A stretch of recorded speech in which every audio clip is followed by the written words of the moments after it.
គឺជារបៀបធ្វើទឹកប៉េងប៉ោះសម្រាប់លាបនៅលើភីហ្សាហើយបងប្អូនមិនបាច់ទិញគេទេគឺយើងអាចធ្វើខ្លួនឯងបានជាពិសេសបើយើងធ្វើសម្រាប់កូនទូចហ្នឹងវាមានជាតិរក្សាទុក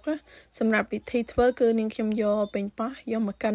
បងប្អូនប្រើប៉េងប៉ោះអីក៏បានដែរកិនជាមួយនឹងខ្ទឹមកិនឲ្យម៉ត់ហើយចាំយើងយកវាទៅរំងាស់ការរំងាស់ផងដែរគឺយើងប្រើភ្លើងតិចៗហើយក្នុងនោះដែរយើងមានដាក់ថែមតាមអំបិលបន្តិច